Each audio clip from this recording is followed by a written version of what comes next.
Guys, we're going to go ahead and get started here. The video is going to look a little weird today because we have, there's going to be a couple of different things that I'm doing.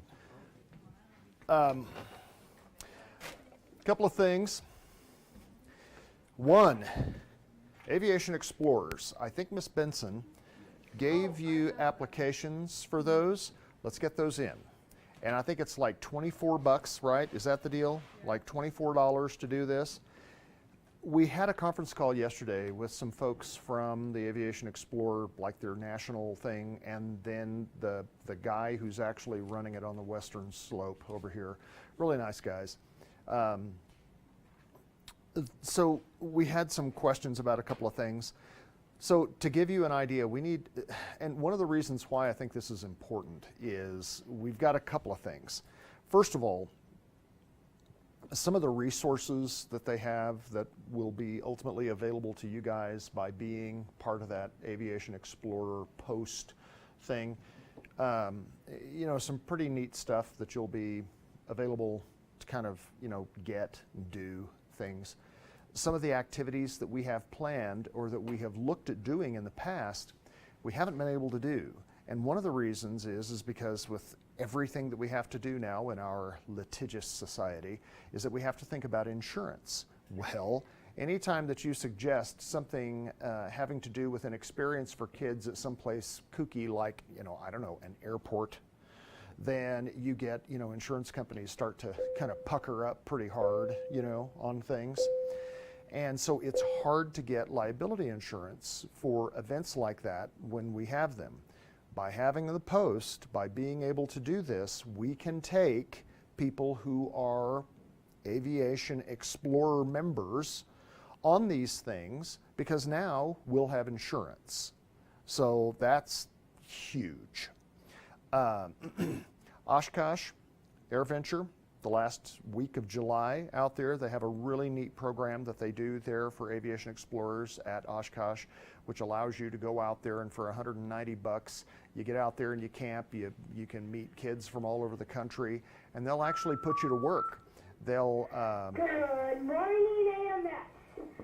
Just a reminder, we are having poster board making right after school, and then in Race Art Room. Then we will have the march at 4:15. Please come. What march?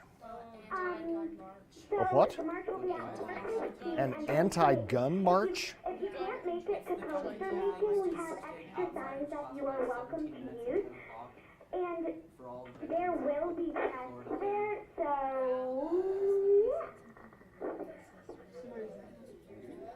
Last announcement, we will have a track meeting for those interested next Tuesday during lunch in Adam Flatt's classroom. Please be sure to stop by. We got some paperwork for you. You can check it over. Again, next Tuesday during lunch, Adam Flatt's classroom. I'll make one more announcement on Monday just to give y'all a heads up. And to the 8th graders, Just hang on to it here for right now. coming in hot. High school counselors will be over here on Monday morning, that is 19th, to register you. You can only participate in registration if your parent or guardian has signed the orange form and you have it with you. So bring it in ahead of time. Feel free to leave it with your first period teacher, whatever it takes. But start bringing those in so that you can register for your high school classes this coming Monday. Have a great day, everybody. Okay, so back to the action here. Get those forms, get those checks in for the Aviation Explorer deal. The one thing that we did learn yesterday also that was a little bit different from anything else that we had heard is that there is, you basically have two entities. You have one that kind of goes to like a local thing, and then you have this national deal that kind of happens. Well, you've got $24 that goes to one, and then you have $48 annually that goes to another. So that's 72 bucks. You know, so it's different than the $24 that we were kind of told before. So what they're going to do is that for the calendar year of 2018, anyone who signs up here, they're going to waive that $48 thing, but it will be a thing going forward that beginning like January 1 of 2019, then there will need to be that $24 plus the $48, you know, do the math, 72. for that as well. But what we want to do is we want to, did that map just get smaller? It like disappeared and then came back. I'm telling you, there's stuff going on here in this classroom today that just, I don't know what's happening. But anyway, so let's get those in. Rental agreements, Flight Academy, let's get them in. If you haven't got them in, let's go. Let's start flying because you all are going to run out of time. So let's get that crack-a-lackin', okay? So we need to get that done. So get those exploring things in, get the rental agreements in, make sure that we get those here. I'll get them to Mrs. Benson so that she can organize all of those things. In fact, Story, let me just take yours right now and put yours right here as just. Is the check supposed to be made to the Explorer Club? I don't know. So there should be something on here that says, you know, please make check payable to whatever. We'll figure it out. But we need to get that stuff done. Also, on this table here behind us, you can see some of the new hotness here, some more technology. You know that we're not afraid to bounce an electron in this room. And this is the first round of the gear made available to us by our friends at American Airlines. And so what this is going to do, it's going to give us full production capability. Those of you, how many of you have ever done a little video editing? Okay, Gavin, that's my boy right there, you guys. Because what we have there is we've got the whole DaVinci Resolve suite that we have, including the production panel switcher and the DaVinci Resolve actual editing board that we can use. And ultimately what we will do is that we'll plug in the software. We'll have two of the computers that we have back over here, two of our 27-inch Macs, and we're going to have those that we're going to be using for the video editing of some of the things that we're going to be doing. Anyone have an interest in learning the DaVinci Resolve video editing formatting piece? You guys have an interest in that? So what we're going to do is, there's a couple of things. I have to look first, but the folks at Blackmagic were telling me that they have a pretty cool, like an online tutorial thing, and learning how to do this. So once we start getting some of our preliminary look and stuff of what we want the class thing to look like, and we start actually getting this on disk, which by the way, these things are recorded on these SD cards. Have you ever, guys, you're familiar with SD cards, you know, with storage of media and things like this? Have you ever paid $250 for a SD card? An SD card, $250 for one card. How many gigabytes is it? Well, on these, I think it's 200 and, what is it, 256, something like that. The big thing is the processing speed, is because we're recording in HD, and so when it comes through these systems, which all of these systems are compatible with HD, is that they, the writing speed has to be pretty brisk in order to make that happen. So it'll be interesting to see processing-wise how that's going to work with downloading that, getting it edited, you know, getting it rendered, getting it edited, getting it packaged within a 40-minute window of all that stuff, including lead in, lead out, transitions, music, all that stuff to kind of get in there. So that's the real deal. That's not the watered down free trial version of the DaVinci Resolve stuff. That's it. That's what they use in Hollywood, you know, with this stuff. So, and the reason that I got it is because it's more compatible with our equipment. We have that actual mixture that we use, and supposedly it's easier than Final Cut Pro. I don't know. Final Cut Pro is what we were using before, but anyway, that's what we'll be using on this stuff.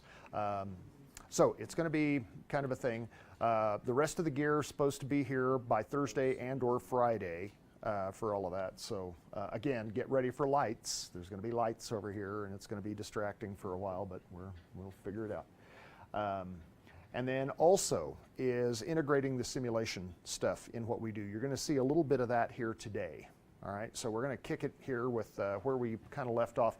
And again, we can't get, for whatever reason, we can't get the reflector thing to work here so that I can't show I can't show the for-flight imagery on the screen, and so you're going to have to just, bear with me on that. So let's look here at figure 17.28. VORs. Remember, tell me what they are. What is a VOR? Very high frequency omnidirectional. Range. Yes, the range part is the DME. Good. So, Gavin, tell me again the purpose. It's in essence, what is it? It's a radio tower that sends out like 260 signals. Okay. Per year. It's a radio station. 360 programs. For navigation. Or, yes, for ground-based radio navigation. And that's what it is. We use those radials to orient ourselves as to position. We also, you have seen on your maps, the Victor airways that they have established between each of these VOR stations. That highway in the sky, how wide is a Victor airway? 8 miles, 4 on either side. Thank you very much. That's it. What class airspace is it? Echo. Class Echo. Well done, dear. Okay, so remember also, does a VOR, does it care which way the airplane is pointed? No. It's a box. All it is a box. You have a transmitter, which is the VOR. You have a receiver on your airplane. That receiver is just a box. Picks it up. Doesn't know which way the airplane is pointed, doesn't care. So that's the one thing that you kind of have to think, okay, what is this kind of telling me here, So that's kind of a big deal. Now, on figure 17.28, I want you to kind of take a look at this. Can I blow this up a little bit maybe? Can I do that? Will I do that on this screen? No, it's not going to let me do it. Top right? Where? Little like arrow, yeah. That. This little guy? Zoom. Well, that didn't. That went backwards. Let's go zoom 2.0. Okay, this right here. Take a look at the red arrow in the upper left-hand corner here of this. It's pointing to something with a triangle there. That triangle represents something called a waypoint. So a waypoint is normally identified with 5 letters. And so in this case, that waypoint, LODDI, is called LODI. That's a waypoint. So you'll see that you have, coming off of Linden, you have Victor 108 coming off of this on the 251 degree radial, right? And you can see that it goes this way, kind of toward the west. You'll notice I said kind of, because you can see we have about 10 degrees right there of an eastern declination. And so, so that'll be off about 10 degrees. Then we also have coming off of Rancho here, or Manteca, this is Manteca, I'm sorry, Manteca VOR. You can see here on the 317 degree radial that we have Victor 585. The intersection of Victor 585 and Victor 108 right here, they call that Lodi. So where they kind of cross. I see furrowed brows. Everybody getting this? Okay. So this is kind of it. Victor 585, and Victor 585, it's not like a one-way street. There's two-way traffic on this thing, but they're all at different elevations, right? Because on various magnetic courses, we know that west is even, east is odd. So if you're on a westerly, on the westerly side of this with a magnetic course, it's going to be even plus 500 feet for VFR. It would be just even for IFR. Easterly, it's going to be odd. So that would be 9.5, 11.5, 13.5, unless you're IFR, and then that's just going to be 9, 11, 13,000 feet, right? So that's kind of how they do it.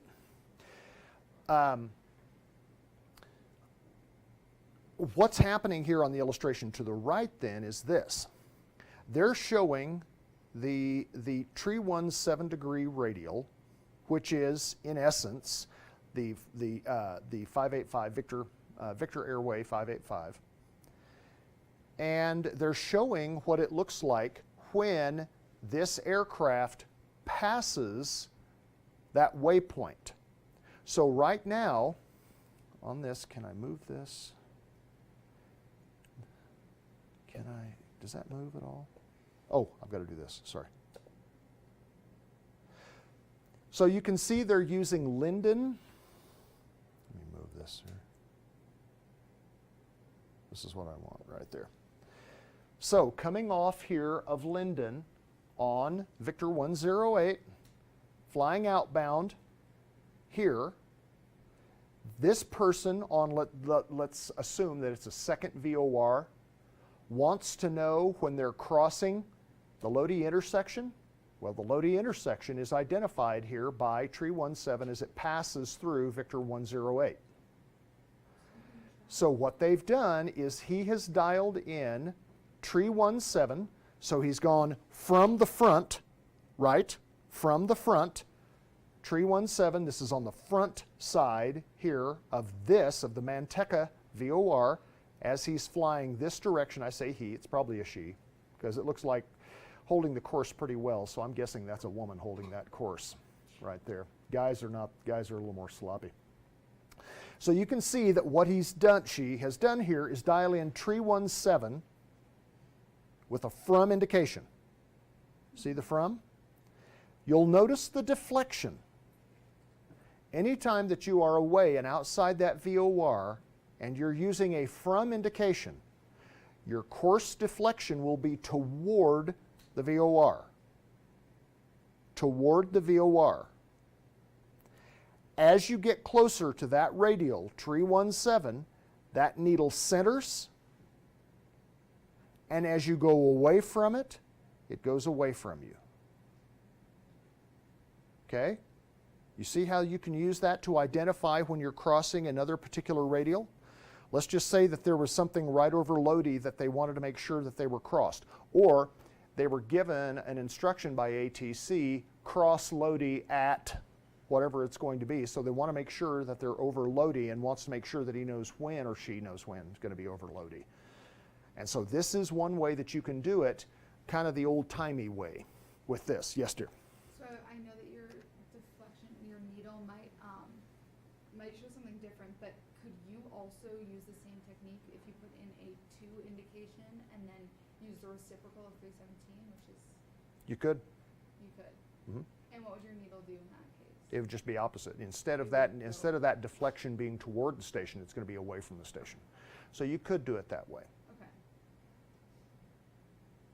But you just have to remember what it's going to be. Right. So that's the part where you kind of have to think, okay, wait a minute. Okay? The difference is going to be on a G1000 system.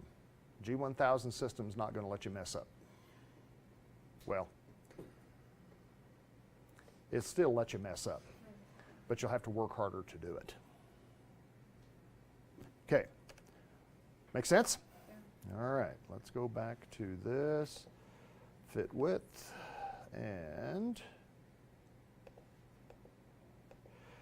this is a part here where you can, depending upon your distance from the station, there's a mathematical formula that will give you what the distance is between certain radials that you can use for timing. Some people would use this in combination with dead reckoning, based on where they are from this. When you have DME on your VOR, then it kind of makes it, pretty easy to know kind of where that is. This is not something that we do much anymore because, again, with the G1000 system, you don't need to do this. Orientation without altering the omni-bearing selector or this indication. Now, this is a part that sometimes can be a little confusing, but we're going to get there. So here you are at a particular VOR-TAC in the upper right-hand corner there at 17.3, 17.30. Right now, what is this pilot using for navigation on this particular VOR? What are we doing? Tate, got any ideas? Okay, using VORs. Which one? Using that one. What radial are we using? Tree 40. So we're tree 40. We are outside that VOR. There is a from indication. and the deflection is to the left. What would the pilot have to do right now to intercept his course? Turn left. Turn left, because right now you have normal sensing. Assuming going that way. So you'd go left. That would be the proper indication if you are in that quadrant. What would the indication look like if you were in this quadrant? The deflection thing would be on the other side.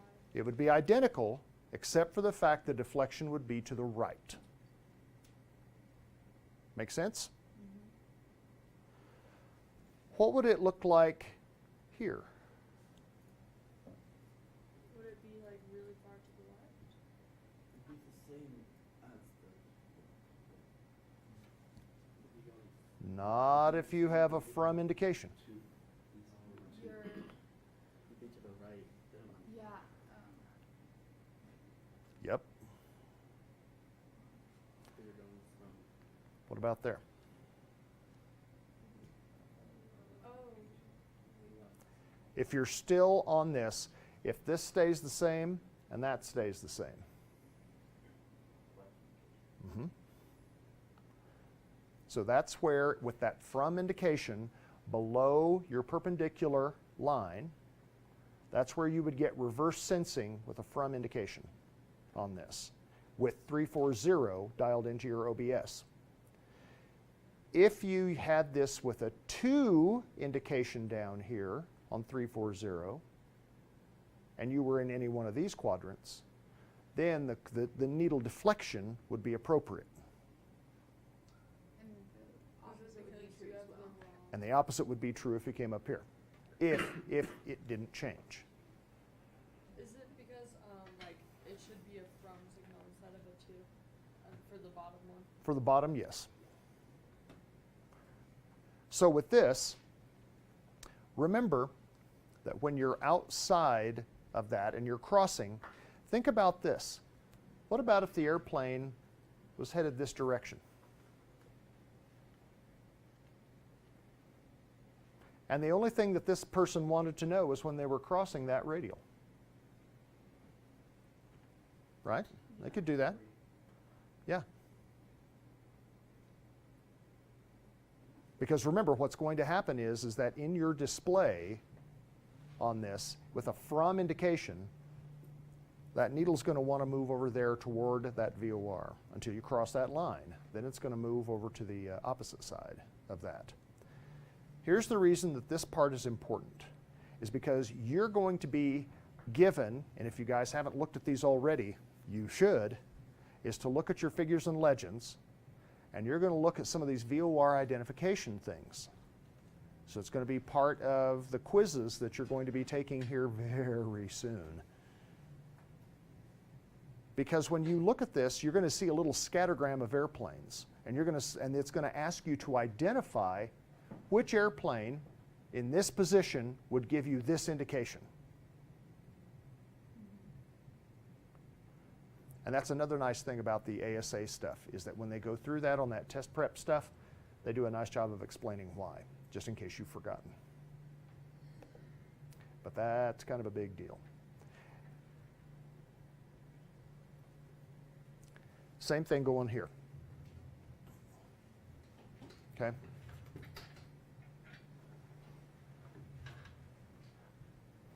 So, tracking using a VOR. What's funny is this. You look at this right here. We are how many pages into the chapter of VORs? And they're talking to you just now about tracking using a VOR. If I had not told you at the very beginning how we use VORs, none of that other stuff that we've talked about over the last 2 weeks would make any sense. Sometimes I just scratch my head at the logic of how they present information. Oh well. Okay? So here we are. In this particular illustration, here's the VOR TAC. You're flying roughly, kind of flying roughly east-northeast. So what they have done here in this, whoops, hang on. We're saying, okay, I want to use the 210-degree radial, because that's the radial that you're actually on at this point, correct? Because this is the one that's coming from that station. This is 210-degree radial. But we're going to be tracking that to the station. So we would put in the reciprocal of 210, which is 909. No, that's going to be 030. 030. Yeah. Yeah. So just remember -2 plus 2. okay. The reciprocal here, -2 plus 2. Oh, wow, that's cool. Yeah. Remember that? Well, I've showed you that before. We've talked about -2 plus 2. Then the other side, if you're looking at 030, how do we do it? Plus 2 minus. +2 -2. And what does that give us? Oh, look at that. Quick reciprocating mathematics. Okay? So, how would you track to that station? How would you set up your VOR? First thing you do is what? Do your idea. Go to the frequency. Frequency. We got to dial in the station first. So we're going to dial in the station to that particular VOR. That's going to be number 1. Once we have the station dialed in and identified, how would we identify the station? How do we make sure that's the one? Morse code on the old-timey, and It's like says the lettering, like the first 3 letters. on the G1000, it'll show up in green, and it'll show the 3 letters of the VOR identifier. Also, when we start talking about instrument stuff and we start looking at the localizer, it's a 4-letter identifier with that same principle. But that's how you know it's identified, and it is strong enough for you to use for navigation. Okay? So, dial in the station, then we're going to dial in the radial. So we do our OBS, and in this case, what are we after here? 030. We are after 030 with a 2 indication. Okay? That's what we're after. So in this case, the pilot's coming in over here kind of from the west, kind of coming in over here to intercept this course. So you can see what's happening here. You can see that you have about a mid-scale deflection here as you get closer here to the radial. Now it's getting closer. Then right here, just before it centers, that's when you're going to turn this here to get, you're going to turn your airplane to the left to intercept this. You'll notice here that he's got a magnetic heading here of 050. That's what he's using right now. But as soon as that needle centers, come on. I'm telling you, there is something going on today, and I think it may be me. Okay, so with this, now as that needle centers, that indicates that you're on that radial, correct? Yes. So just before that needle centers, what are you going to want to do? We're going to want to turn left and set our magnetic heading now to 030. And then we're going to see what happens. Let's say, for instance, there's a wind from the west. Oh, and then you correct for wind. It's going to blow us off course a little bit here, correct? I almost said right. But so it's going to blow us off course. With the 2 indication here, where's our deflection? To the left. So that's my course, correct? So which way do I turn to intercept my course? Left. I got to get back to the left to get back here on my course. Right? Yeah. Guys, that's how we use it. That's kind of how it works. So we can identify where we are based on a VOR.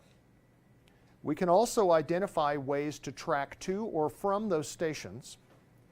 We can also project a timing element out here for us to make a turn, perhaps, by selecting a radial that may be further out here in front of us before we make a turn to another direction. For instance, what would happen here right now if, let me change this. Come on. Whoops. Golly. Guys, I'm telling you, there is something weird going on here. So what would happen, let's say, if this pilot continued this course through here, but he knew that he needed to cross over this particular vortex. Well, one of the things that he could do is this. He could say, I'll tell you what, I'm going to already blow through that. I'm going to use the 180 degree radial here. So in order for me to use the 180 degree radial, what do I need to set in my OBS? 180. What is it? 180. I've got 180 here. I'm on this radial, 180, but I want to go this way. 00, well, yes, but in most VORs it's going to show up as what? 360. So you're going to set 360 with a 2 indication, and you'll use that to come in on the 180 degree radial, which is what this is, 180, to the back. Okay? Correct. So now, come on.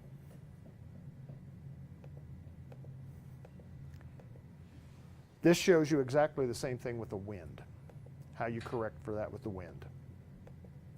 Tracking from a VOR. Okay, let's look at this. Tracking from a VOR. How would we do it?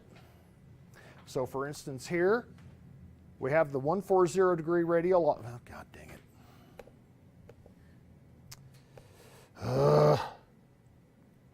The 140 degree radial, this thing is just not, man. So you have the 140 degree radial here. How would you use this to navigate away from that station? What would you set up in your OBS? 140 from. 140 from, to track that radial outbound from that station.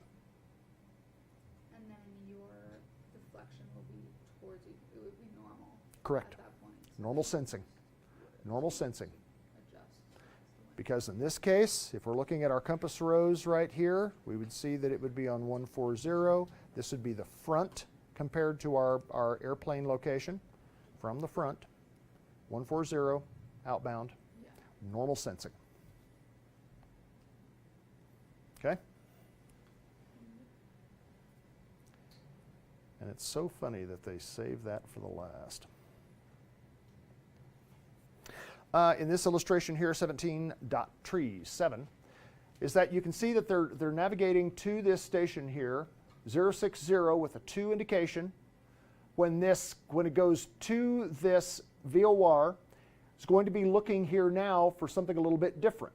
So instead of this line, instead of his course going out, God dang it, that was me. Going outbound on the 060 degree radial, this person's making a turn. Instead of going east-northeast, he wants to go north-northeast. So here, going to make a turn at this station. So when you get that flip, the to to from flag flips, you turn your heading first to the heading outbound that you want, because you don't want to make any real quick decisions here with your VOR when you're in the cone of confusion. Turn your heading to 030, give it a minute. Then you're going to dial in. You don't have to put in another frequency because you've got the frequency of the station itself, but you're going to need to tune your OBS to what? 030, the from indication.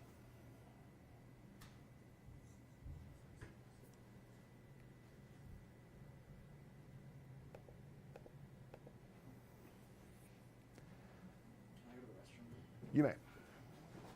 Oh, just if you're turning around. Okay, so now, there are certain maneuvers on instrument approaches that will require you to make what we call a procedure turn. A procedure turn. What that means is that you fly, in this case, let's say that your airport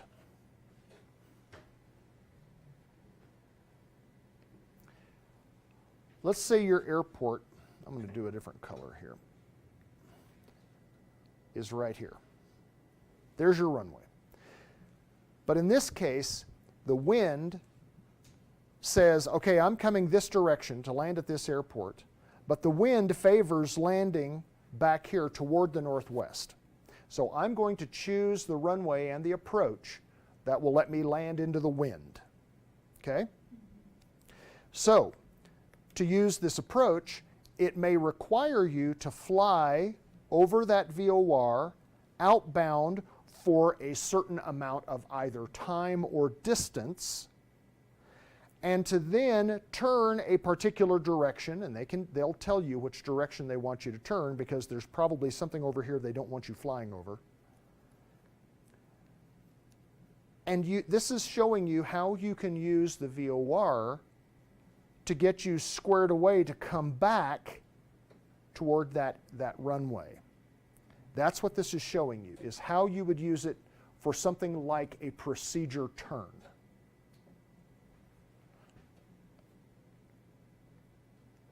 Make sense? Yeah. Okay. So in this case, outbound, 140 degree radial with the from indication. Now you're going to make they're showing a 180 degree turn. Yeah. It's more like a teardrop. It'll come out here like this and intercept like that. And so what will happen is that as you make this turn, you are ultimately going to turn this direction for 60 seconds. You're going to make a 180 degree turn here, fly back and intercept this. It can be. Or in some cases, they will have you make this turn like this.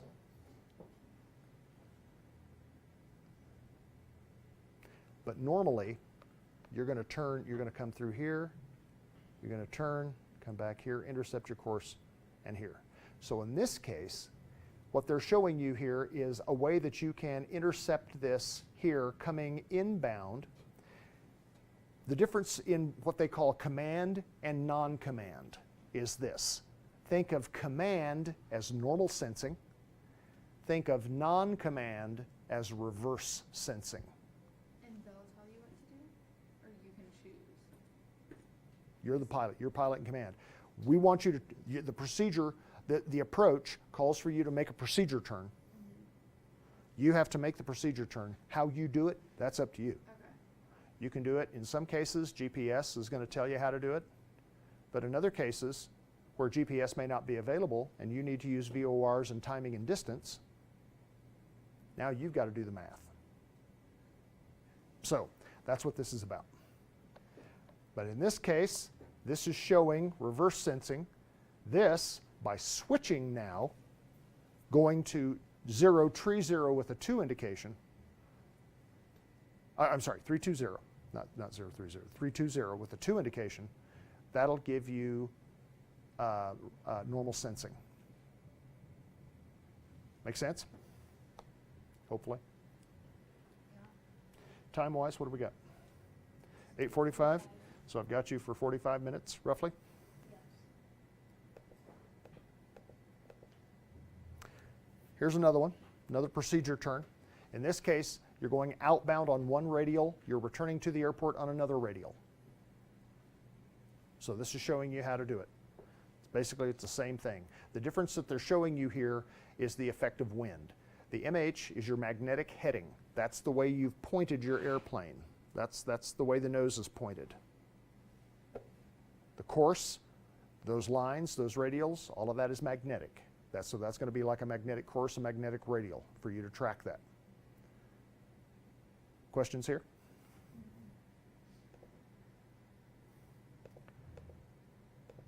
Intercepting a VOR course. Take a look at those top 3 bullet points.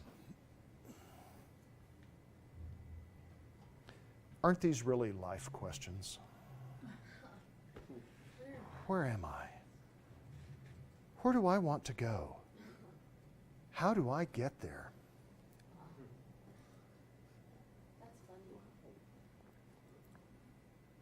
You okay? It made me think about how Stephen Hawking died last night. Oh, sad. A lot of questions. Yeah, it's very sad, Stephen Hawking.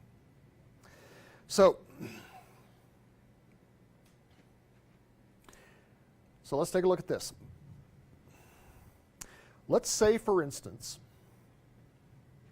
instead of, use a different color. Why? Because I can. It's almost Easter, isn't it? Let's go with pastels. So here I am, inbound to this particular VOR. For whatever reason, I don't want to fly all the way to the VOR and make a hard right turn. It's not really necessary for me to do that. However, I have been instructed, or I do want to use the 0.9 degree radial outbound. So what I'm going to do is I'm going to basically cut the corner. That's what we're showing here, is cut the corner. So here you are, you're established here on the 170 degree radial. In this case, you have a 2 indication. What is the reciprocal of 170? 350. Plus 2 minus 2. So 350. 350. Okay? So there you are with the 2 indication. Everything is good right now. Doesn't look like there's a whole lot of wind because you got a magnetic heading right there of 355. So that tells us what? Where's the wind coming from? Well, in this case, yes, going more this direction. Okay? Now, let's say that this distance is 10 nautical miles, whatever that's going to be. Now what you're going to do is you're going to turn. Right here, you're at 350. That's the course that you're on. Your heading is 355. Okay? This is a little bit different because it's not going to work out quite to 45 degrees. But give me a 45 degree turn off 350. What would be your heading?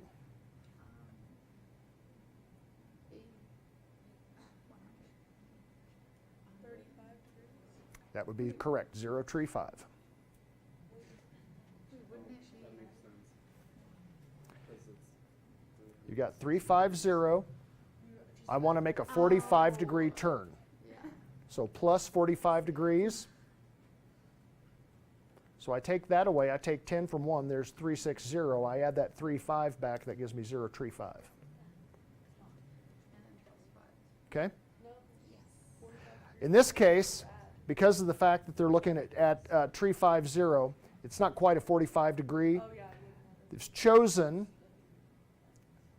Wait, Mr. 030, yes. If you were turning like this direction, would you subtract 45? Mhm. So it depends which way you're turning. If Well, you're think turning about like- this. So like if you're turning, so imagine a compass rose, right? Okay, I'll imagine it. If you're on 350, and you're turning like you're going to be turning towards like the right. Are we going to be turning add, like right, or are we going to be turning right? We're going to be turning right. Okay, thanks. And you're turning, so then you'd add because you're going that direction. But then if What happens to our numbers when we go this way? they get bigger, They get bigger. We got to add. What happens when we go this way? They get smaller. so you subtract. Bingo. Well done. Okay. So, with this, now what we're going to do is this. After we make our turn on our magnetic heading of 030, now we're still tuned into that station, correct? But we're going to change our OBS. I want that radial outbound, correct? And I want a from indication because I'm going to be going that way. So to get normal sensing, I am going to tune this to 090 with a from indication. Notice the direction of your deflection. As advertised, that deflection will be toward that VOR. And you fly. As you get closer and closer, this needle, your CDI, gets closer and closer because you're approaching that radial. Just before, at a half dot deflection, before you intercept this in training aircraft speeds, that's when you'll start your turn. To intercept the 090 degree outbound, yes dear? The angle was pre-calculated in your flight plan, right? You knew already before you got here that you were turning at a 45 degree angle. Not necessarily. Oh, so you had to predict it at some point? On the fly, get it? Thank you. Well done, Kylie. On the fly. These are some of the decisions that you do make on the fly. To say, I'm going to cut this corner with this. what angle is going to give me the best intercept angle to make this happen. Okay. And here's one of the reasons why I like 45. Remember what we talked about before in autopilots? So let's say that I just decided I'm going to do this, then this. What angle of a turn am I making? 90-degree turn, right? I'm making a hard right, 90 degrees. A lot of autopilots won't make that 90-degree turn. It'll fly right by and show a fault message. Or even if it will make the turn, what'll it do? It'll overturn. It'll overshoot and do this. That is bad form. So how do we make that easier? You cut it early and then intercept it. You cut that in half. And this again is what most air traffic controllers, right Tape, will give us to intercept a course. They'll try to give us as close to a 45-degree intercept angle as they can. Because the autopilots, all the autopilots will pick that up. And even if you're hand flying it in rough conditions, because remember, it starts getting real windy, you get a big crosswind, things get lumpy, your autopilot may run home to mama. God bless you. It may shut off. Right. Well, here you are. What do you got? You're going to hand fly it. So let's think about how we can make this a little bit easier on ourselves. That's by making that intercept closer to a 45-degree angle than something perpendicular with a 90-degree turn.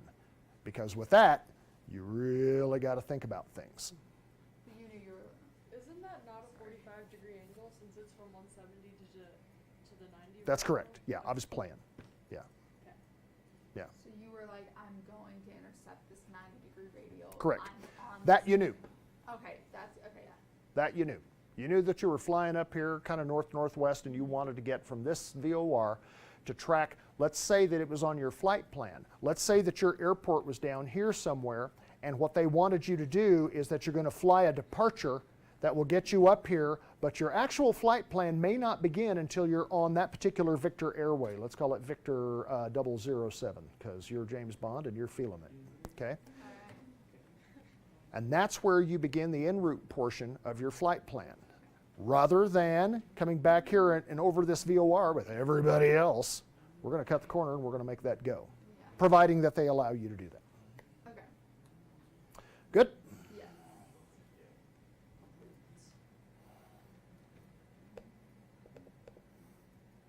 Same thing here.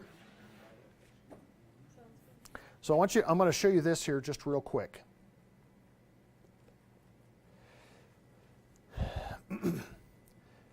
Here's your VOR. Oh, dang it. Hang on. Here's your VOR, compass rose. Anytime you think about a circle around a VOR, think about that compass rose. Here's your 050 degree radial outbound. Here is your 010 degree radial. Inbound, what would that be? If it's the 010 degree radial, what's the reciprocal of 010? 190. Okay? You're going to get this, Tyler. I know you will. You will. So here you go. You're flying this. Either you're flying it outbound or you're intercepting that radial somewhere here because you know that you're going to be making a turn at some point to intercept this to come inbound. So now, notice how they've set up the VOR. Dialed it into the station. And what they want to know is, when am I crossing the 050 degree radial? As soon as I cross the 050 degree radial, what I want is that I want to set a course, in this case they're doing it perpendicularly, to come in here and intercept the 010 degree radial. Notice how they've done this, to the back, 190 with the 2 indication, right? So they've used this with the from indication to identify when they're crossing that radial, turned here on a 90 degree course heading, right here switched this to 190 degree with a 2 indication, let that needle center. Just before that needle centers, they intercept that radial, and right down there, Bob's your uncle, right on our way into the VOR. Bada boom, bada bing.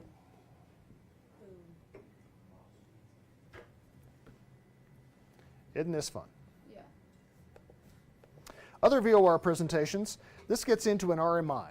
RMIs, again, they have gone the way of the dodo bird. We really don't use those anymore. And I don't know that there are any RMI questions on there. If there are, we'll talk about them. But you can look at this, and you can kind of see what you have. With an RMI, you got a couple of things going on there.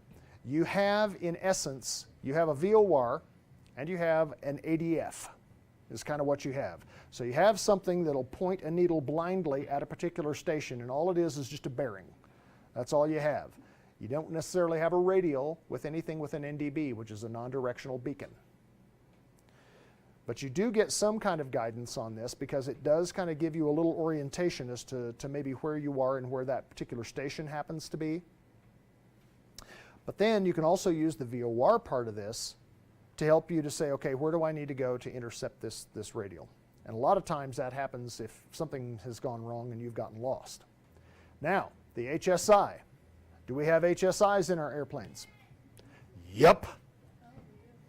Abso-friggin-lutely. So that's a rows with the VOR in it. What is an HSI? Remember the chapter on instruments. What is an HSI? Heading indicator with navigation overlay. Thank you very much, Gavin. It's a heading indicator with some form of a navigational overlay. Take a look at the illustration to your left. See that bottom thing down there? Guess what that is? HSI. Thank you, baby. That's what that is. So now the magenta colored thingy in there is going to be GPS. When it's green in there, it's going to be using one of your VORs. In this case, we have the Emporia VOR set in there. So let's change our CDI to VOR 1. Do I have a good signal? How do I know? Got it lit up. Okay? What do I need to do right now if I want to fly directly to the Emporia VOR? What do I want to do? Turn left. I'm going to turn left. And as I turn left, that CDI is going to change a little bit because I'm flying a little bit off course. But I'm going to intercept that course of that particular radial to that station. Because right now I'm northeast of the station. I want to fly southwest to it, if that's what I wanted to do. Okay? That's an HSI. So with this, we have some options.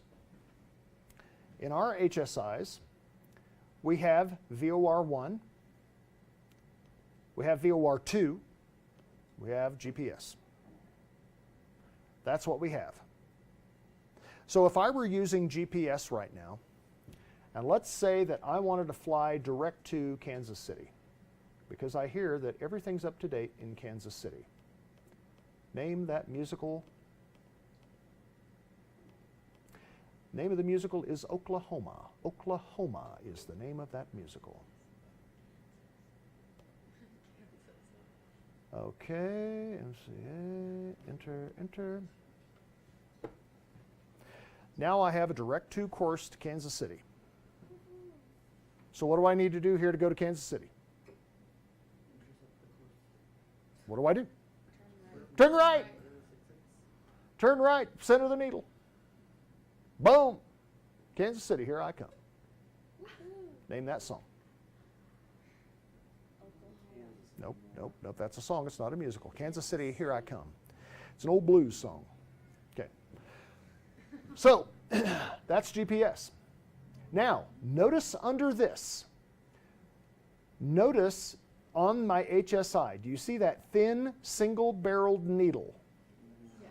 Where is that needle pointed? To the southwest, but specifically, what is it pointing to? What?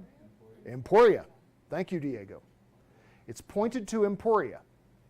As I fly around from that, all that needle is going to do is point to Emporia. So you can actually use that kind of like an ADF. Kind of.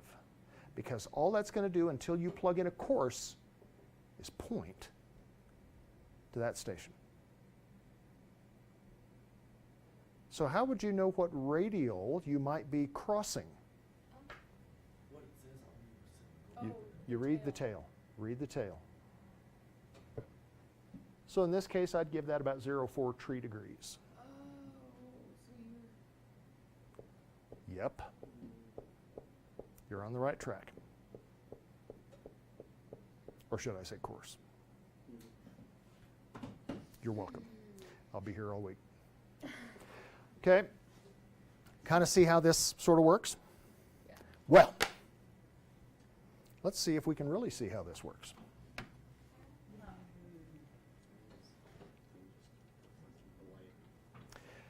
Guys, this is still not hooked up correctly, but we are going to give it a go.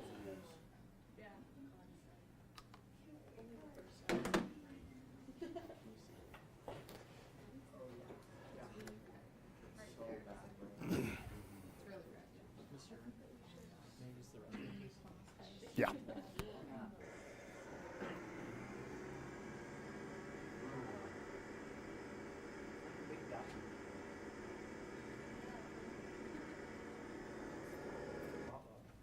All right. Let's take a look at what we got here. And for those of you watching at home, I do apologize because we don't have our screens right. What I'm showing is I'm showing an overhead view of the sectional map of Maui. This. It's back. We are approximately here. We're about 15 nautical miles east of Kahului Airport on the island of Maui. Okay? This is sort of where we are.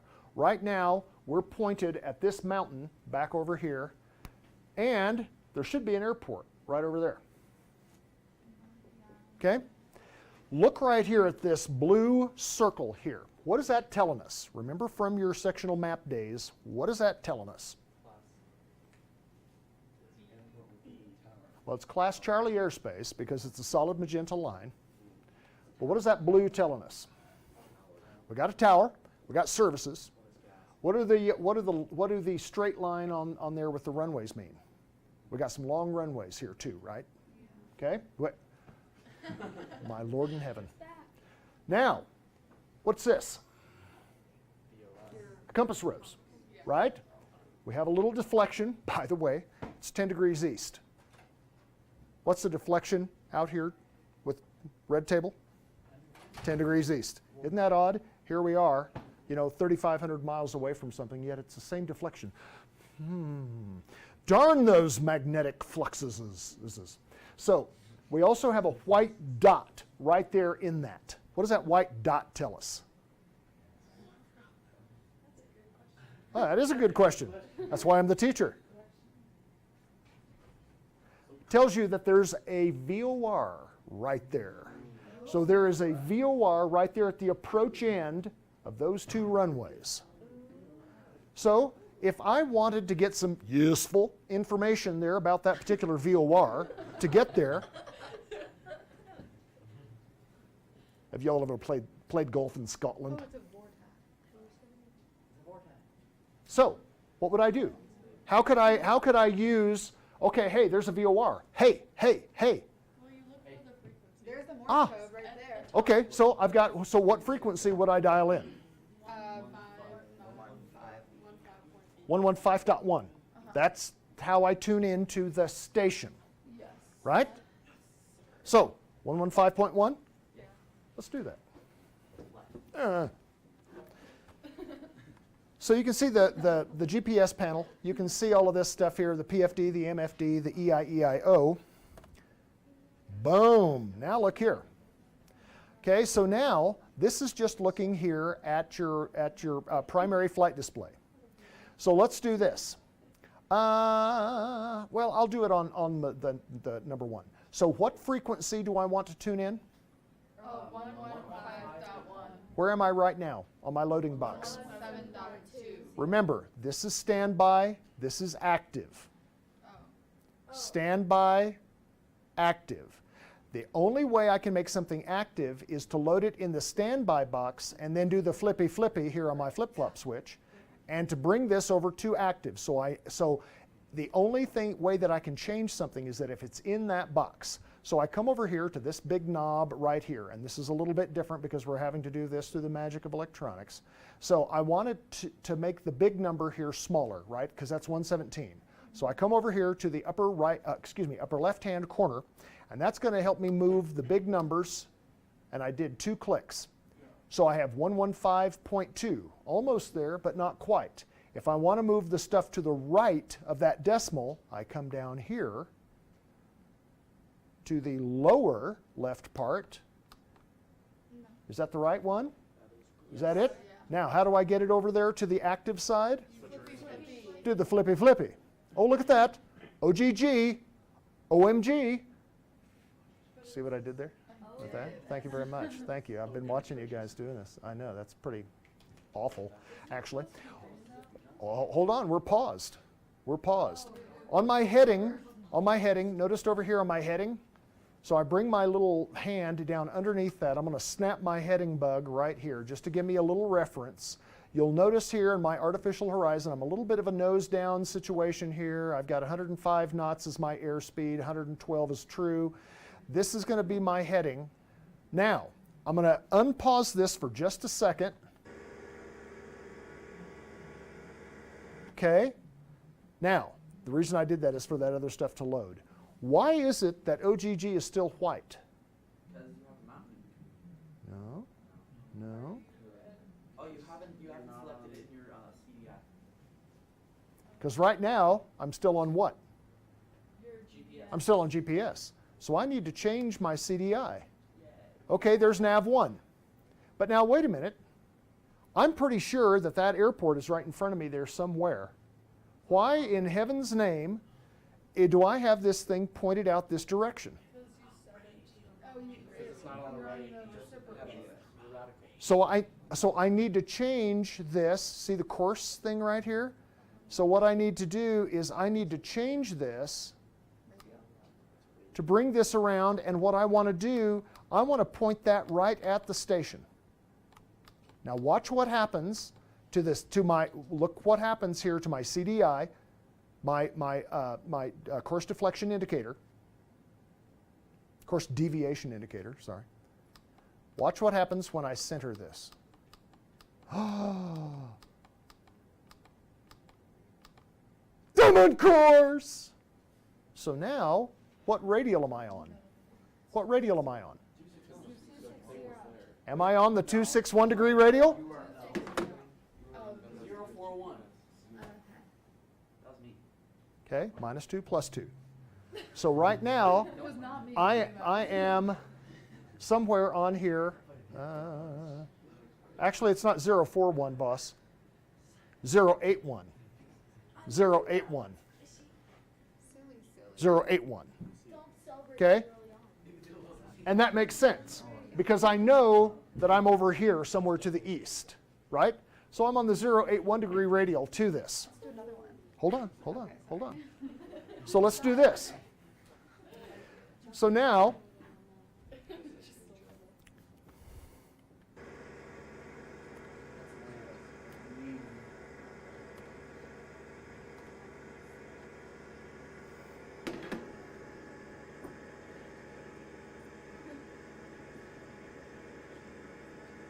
flying while you're standing up is not as easy as it might look. Okay?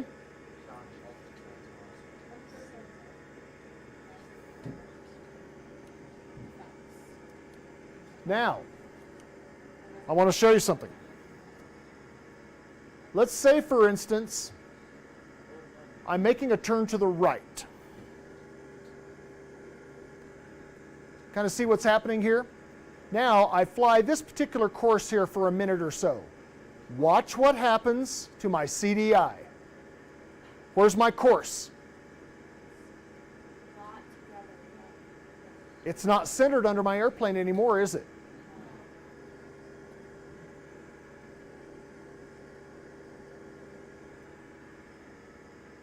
Okay, so you know that you need to So what do I have to do? It's to my left, so now I need to turn to my left to intercept that course. Now, how much do I turn to intercept that course? Until your needle. Once it gets a degree. So now what I want to do is normally, see where my lubber line is pointed? Yeah. So what I would do, I would center my lubber line, which that's this little guy right there, directly under the leading edge of my CDI needle. And when I get that to within about a half a dot of deflection over here, just off here, here a little bit closer, I'm going to start my intercept turn. Now remember, the further you are away from the VOR, the slower that's going to move. The closer you are, the faster that's going to move. So you kind of have to remember, if you're closer, that needle is going to swing in there pretty quick. If you're quite a ways away, it's going to take a little while for that to happen.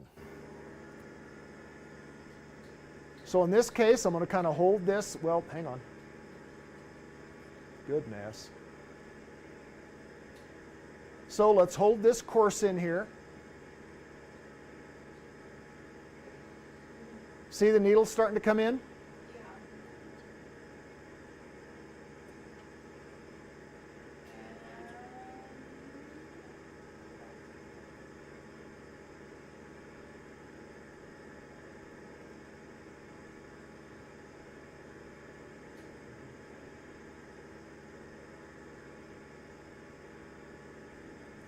Say when. Oh, it should have been a while ago. No, not really. Look at this. I'm within about a 15-degree heading wise of picking this up. So it'll take a little while. We're getting closer? Yes. Now you'll notice how slow it's moving. So that gives me an indication now about when I can start my intercept. So you should definitely have done it then. Nope.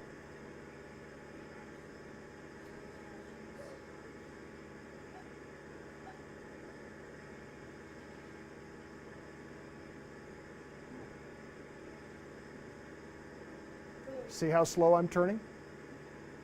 Yeah.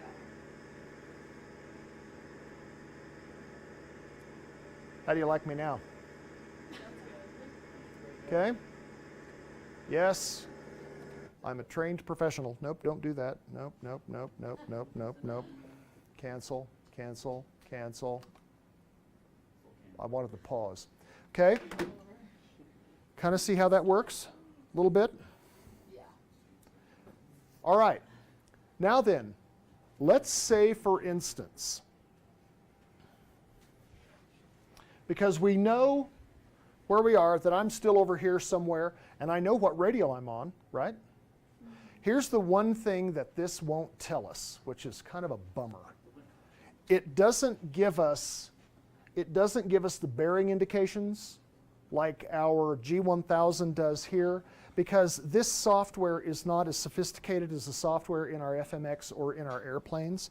So what I'm going to do here is I'm going to turn on this OBS, and normally what would happen is when you do this, this is where you would get your bearing information here, but on these, in this software, it's limited and it doesn't really give that to us. But that's where it would tell us what our distance is from that station. So that's just one shortcoming of this particular system, which kind of, doesn't really work that well. So, We won't know like when to start or to send. well, kind of, yeah, but there's other ways that we can do it. Okay.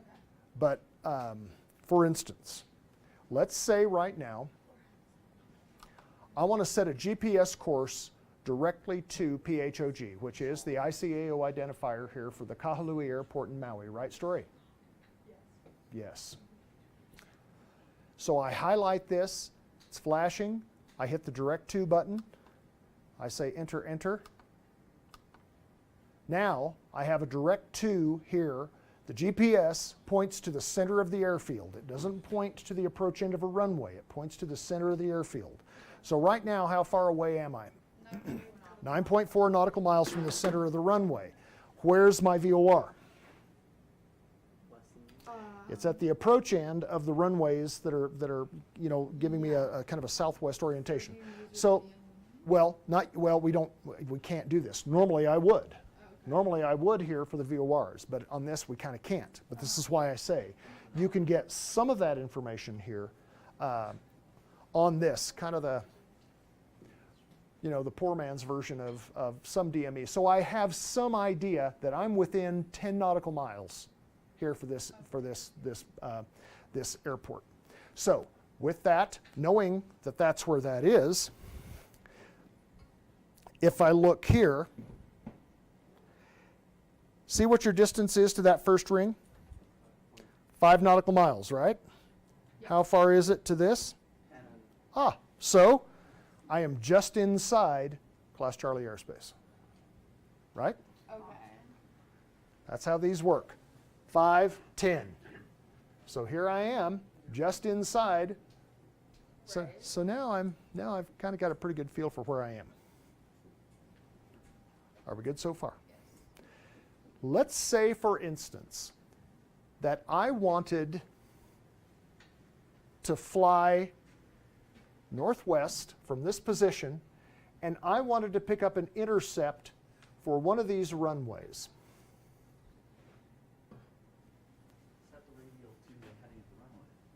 So one of the things that I need to know is what's my runway situation here. So with this, hang on here, I want to get airport stuff. Let's go PHOG, enter, show me my runways here. So let's go runway 23. So we'll pick up 23. Roughly from this, what would you set how would you set up your VOR to land on runway 23? 2,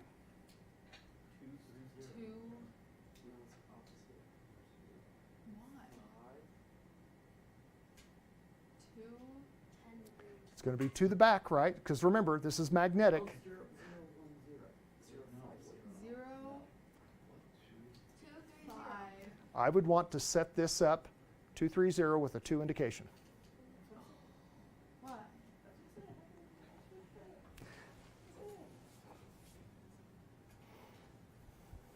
now you got me lost. Yeah, I don't even get it. You set the runway ahead. I want to fly northwest to intercept 230, right? 230. So I'm going to go up here and I'm going to fly to the back, correct? Yeah. 230, to the back. Wait, I thought the 23, runway 23 was the other. Runway 23 is 230. Wow. Wait, can you go back to the airports? Yeah. I have the technology. I can do that.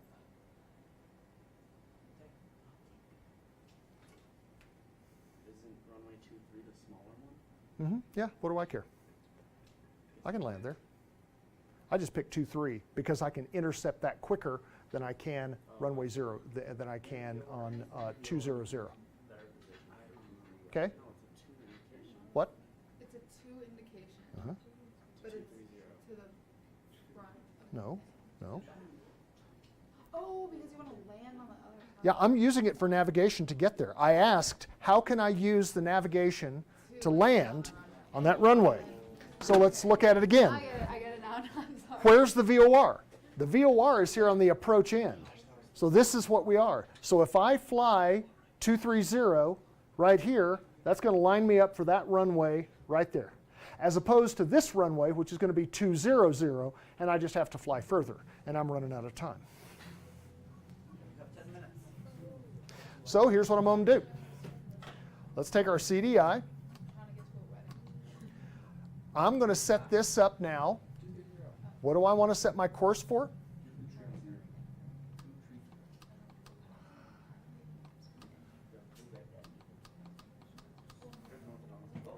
Come on.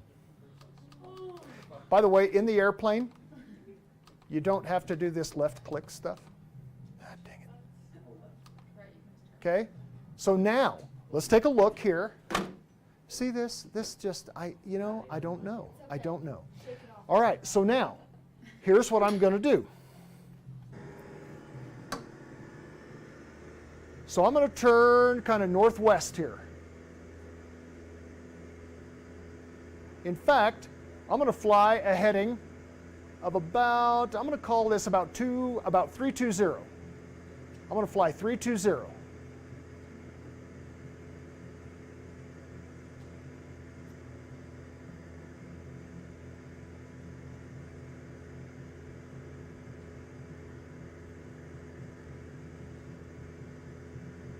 Hang on. This is not as easy as it looks. All right, so now I want 230. So what I'm going to do is I'm going to reset my heading bug to give me a little target right there. Now, where's my course? It's out in front of me. Good so far. This is the course I'm going to intercept. Remember all this crap that we talked about earlier today? This is it. Didn't you say you wanted 323? 230? Uh-huh. I have this set up on 230. Oh. Uh-huh. Okay. I'm on a 320 heading. Oh, okay. I'm on a 320 heading. So here's what I'm doing. You're trying to intercept it.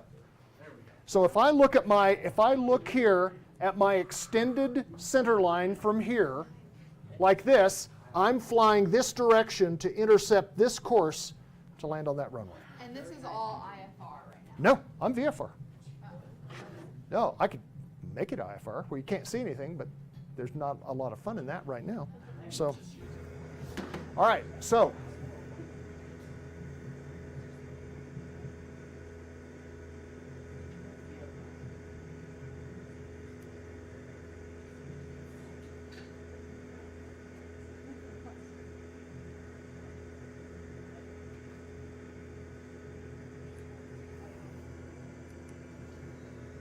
I'm going to start to lose a little altitude, primarily just to go faster. All right, so I'm trying to hold my heading bug right there. Where's my course line? Out in front of me. Looking good so far. Now, when that starts to come in a little closer, I may change it. Oh, because your course line is going to keep coming towards you until you are ready to intercept. Correct. Now, normally what I would do, because you see how close we are to the airport, 7.9 nautical miles? Yes. We're pretty close. So with this, the thing that I have to be careful about is normally I would set my heading bug right here, but that's going to put me way too close to the airport at this stage. So that's why I'm holding kind of a perpendicular heading to my course. See the needle starting to come in?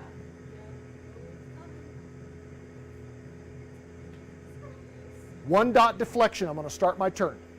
Tell me when.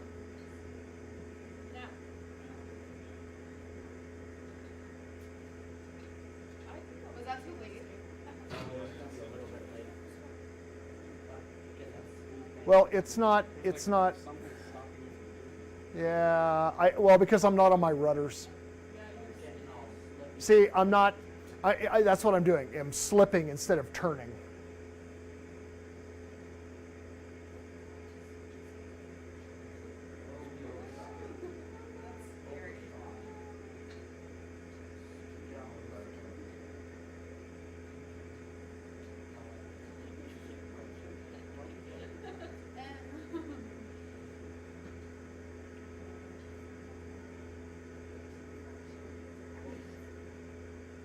So now I can fly this.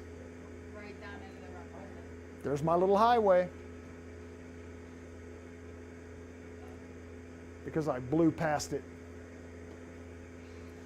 When I do this again, and we start doing this on Monday, I'll have this set up differently where you guys can see this just a little bit better. But the other reason that I don't do the IFR stuff here right now is so you guys can see what we're doing. We will do a lot of flying in Hawaii. The reason being is because we get better aircraft performance because all the molecules live where? Maui.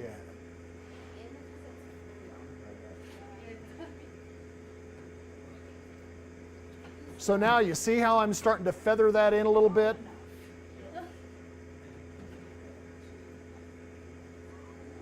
Five miles from the center of the airfield. Hey, we got 4 minutes, right? All right. Yeah, why not?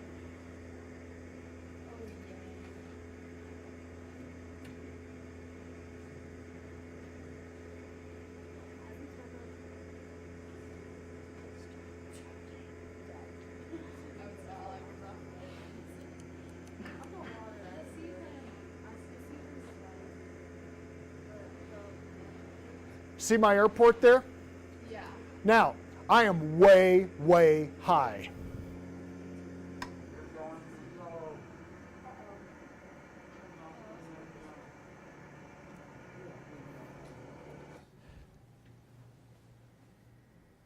There's my airfield. That's runway 23, going right here.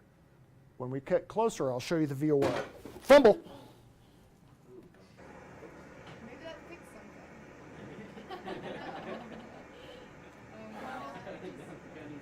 something. Guys, this is not the way to do it. I'm only showing you this just for illustration purposes. We do not fly in the red chevron. We don't do this. We don't do this. I repeat, we do not do this. 150. Oh no, we're getting into the red zone. Air traffic control. Sorry. Freaking Oh, out. it's never exceeds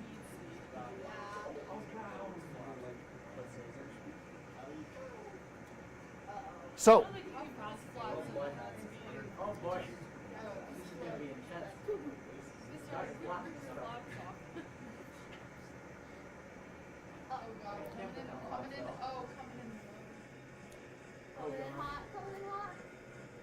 Wait, no, this is pretty good.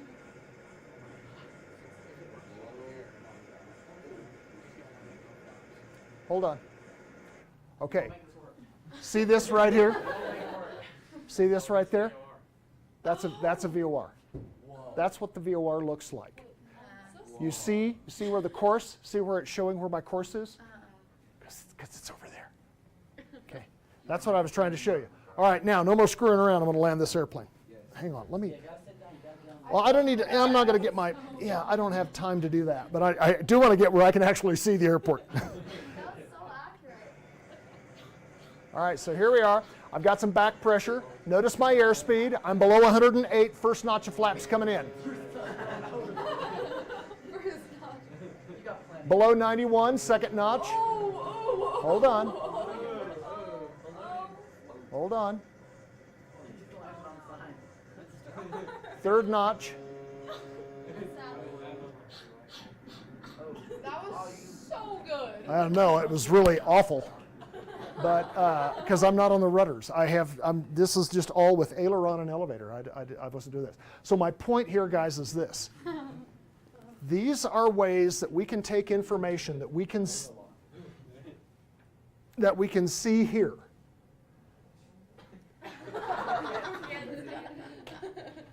I'm telling you. I'm telling you, it's me, I think. So we can take that information that we see here on these charts and maps, kind of get it in here, kind of put it on here. See where we're going? Yeah. This is the fun stuff. This is where you start all of this months of work that you guys have put into this stuff. This is where we can all start to put it together. We will be doing more and more stuff where all of you get an opportunity to work on these sims, okay? So, starting on Monday, because that'll give me some time. Today's Wednesday, correct? Yes. Okay. Because parent-teacher conferences start today, this afternoon. Who have I got? I've got you this afternoon, okay? You don't have to be there, but I've got your parents. I saw your dad yesterday, in fact. My parents will be here. So with that, this afternoon, but then I get to come back here and I get to figure out why in heaven's name I can't get the projection of this thing to run through the switching device. I'll figure that out. But anyway, we're starting on Monday. We'll start incorporating more and more and more of the sim stuff in here now with what we do, so that you can actually see what this stuff looks like and see how we actually do it. Mr. Okay. Are those things like fixed or not? I have 1, 2, 3, 4, and 5 are fixed. Okay. This one here was the one that was the most finicky, so that's the one I'm using for demonstration.